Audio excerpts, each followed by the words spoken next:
Irving Gymnasium was an indoor athletics facility on the campus of Ball State University in Muncie, Indiana, USA. Opened in 1962 with a capacity of 6,600 spectators. It hosted primarily Ball State Cardinals basketball and volleyball games until Worthen Arena opened in 1992. It hosted the 1972 and 1976 NCAA Men's Volleyball Championship games. In 2008, Irving Gymnasium closed to undergo renovations for the new Student Recreation and Wellness Center.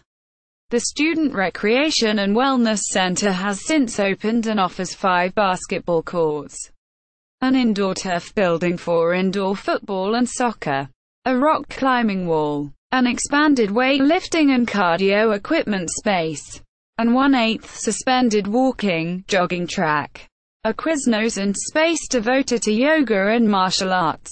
Notable appearances: Presidential hopeful Robert F. Kennedy spoke in Irving Gymnasium on April 4, 1968 to a crowd of 12,000 people, almost 3 times the seating capacity. The university only had 7,000 seats to offer, which left 5,000 students to stand during Kennedy's half-hour speech.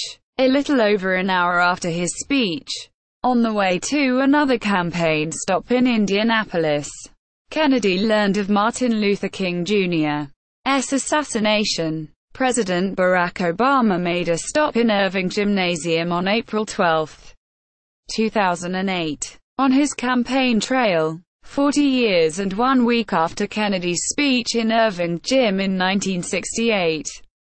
Facility information.